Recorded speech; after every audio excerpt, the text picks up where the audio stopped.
Hi guys, let's make rosemary oil that's as good as it looks.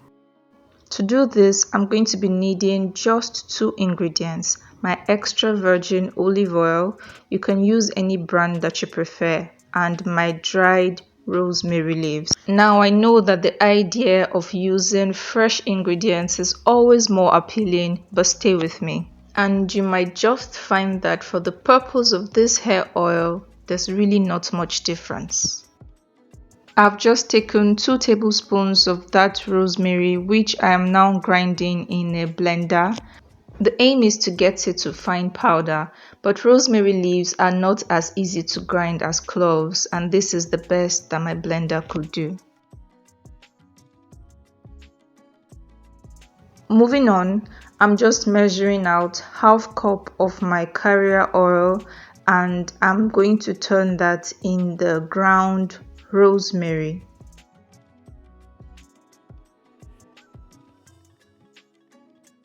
Now I'm going to stir this using a spoon so that the two ingredients, which have different densities, sort of come together, and you can see that the oil is already starting to take the green color of the rosemary leaves. But we're not going to stop here.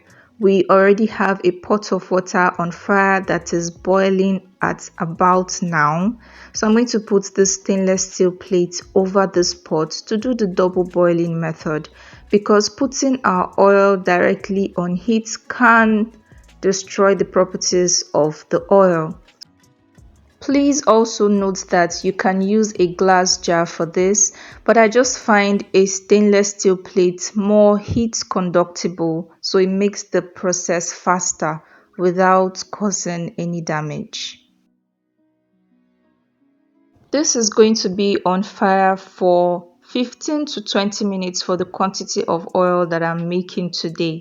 During this time, I'm going to be stirring intermittently for the same reason that I stated earlier.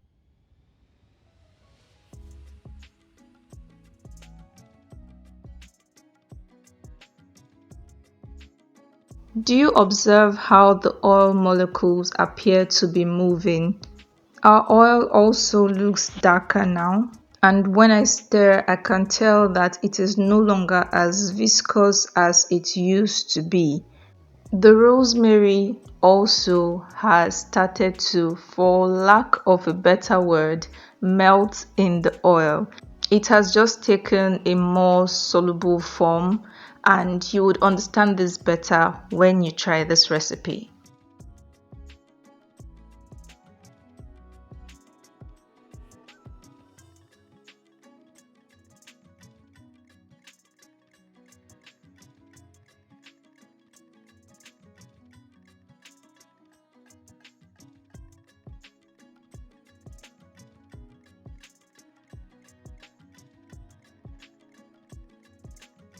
Please do not forget that it is important to stir this oil while it is on fire so that the olive oil and the rosemary continue to come together until they are one.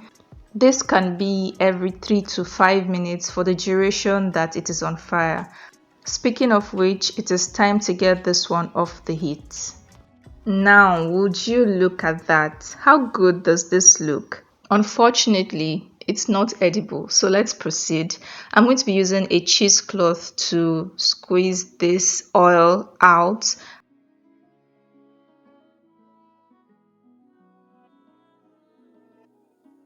If you're wondering if this is the last step in making our rosemary oil, then you are right. If you're also thinking, well, that wasn't hard, you're also correct, because I made this rosemary oil within 1 hour. I'm quite impressed with the color of this oil. I've always made my rosemary oil alongside cloves, so I always just assume that the dark color is from the cloves. It appears darker in this video, but it is more green than it is brown, yet it is very dark.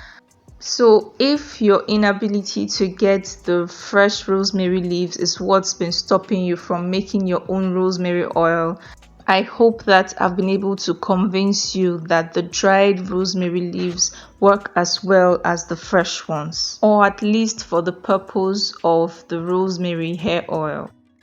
And that's it for this video, guys. Thank you for watching. If you've watched up to this point, don't forget to give this video a thumbs up, subscribe to my channel if you haven't, leave me a comment, and I'll talk to you in another video. Bye.